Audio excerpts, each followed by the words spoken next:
गुमला जिले में तीनों विधानसभा क्षेत्र के नामांकन के लिए अधिसूचना जारी हो गई है। 18 अक्टूबर से 25 अक्टूबर तक नामांकन की प्रक्रिया चलेगी।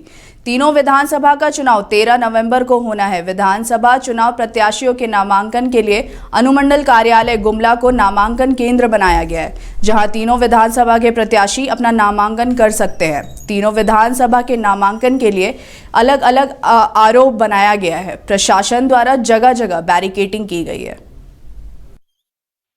ये तीनों विधानसभा चुनाव का तिथि एक ही है। 13 नवंबर को यहाँ चुनाव होना है। 13 नवंबर को चुनाव होना है, उसके लिए जो नामांकन की प्रक्रिया है वो आज से प्रारंभ हो गई है। आज से लेकर 25 तारीख तक ये प्रक्रिया चलेगी। अभी हम लोग खड़े हैं गुमला के एसडीओ ऑफिस के सामने में। यहाँ पर तीनों ही विधानसभा के लिए नामांकन का जो केंद्र बनाया गया है और तीनों विधानसभा के लिए अलग अलग आरओ नियुक्त किए गए हैं। यहाँ आज से जो नामांकन की प्रक्रिया चल रही है, लोग यहाँ से नॉमिनेशन फॉर्म लेंगे और नामांकन यहाँ पर करेंगे। इसके अलावा ऑनलाइन की भी इस बार व्यवस्था की गई है। हालांकि लोकसभा चुनाव में ऑनलाइन की व्यवस्था की गई थी, लेकिन लोकसभा चुनाव में किसी ने ऑनलाइन नॉमिनेशन नहीं किया था, लेकिन इस बार भी ऑनलाइन नॉमिनेशन की व्यवस्था है। साथ ही साथ प्रशासन भी पूरी तरह से सजग है। आज का जो कार्यक्रम करना है उसको लेकर पूरे कदम उठाए, जगह जगह बैरिकेडिंग कर दी गई है और पूरी तरह से सुरक्षा व्यवस्था को भी मुस्तैद कर दी गई है। और जो लोकसभा इस बार जो विधानसभा चुनाव है उसको बहुत ही हेल्दी और शांतिपूर्ण तरीके से निपटाने के लिए भी प्रशासन पूरी तरह से यहाँ सजग दिखाई पड़ रही है।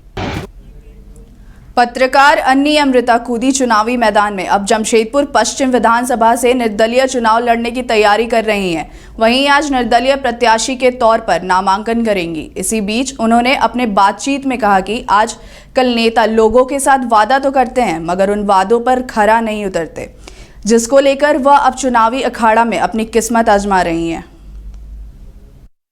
हमारे मीडिया के साथी हैं। पिछले 2 दशकों से मैं कवरेज करती रही चुनाव और तमाम घटनाओं को, और आज पहली बार मैंने खुद ही पर्चा खरीदा है, तो एक नया अनुभव है। और जैसा कि मैंने कहा था, जनवरी में ही इस साल घोषणा की थी कि जमशेदपुर पश्चिम 49 विधानसभा क्षेत्र से मैं निर्दलीय चुनाव लड़ने जा रही हूँ, और मैंने अपनी इस घोषणा को अमली जामा पहनाते हुए आज ये पहला कदम बढ़ाया, पर्चा लिया है। इसको भरूंगी और समय पर, जो भी तयशुदा समय है उसके पहले इसको अधिवक्ता सुधीर कुमार पप्पू उनकी टीम के सहयोग से मैं भरकर इसको यहाँ जमा करूँगी, और कोशिश रहेगी कि ये बिल्कुल समय पर जमा हो जाए। मुद्दे आप सबको पता है जो मैंने उठाए हैं पहले भी, मानगो, सुनारी, कदमा, बिष्टुपुर, ये सो इलाके हैं जमशेदपुर पश्चिम के।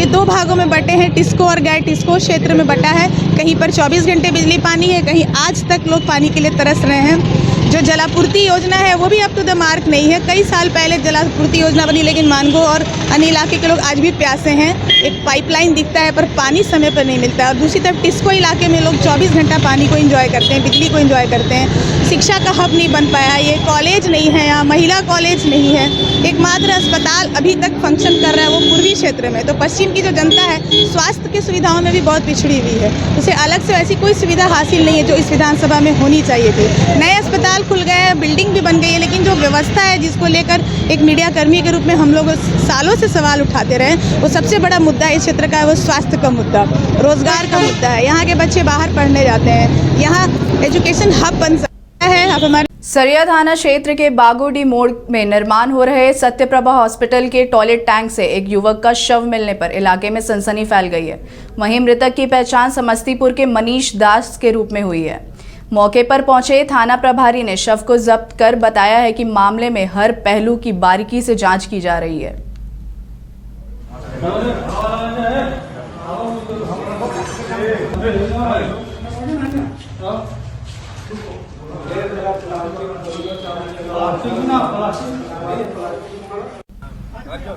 मीडिया के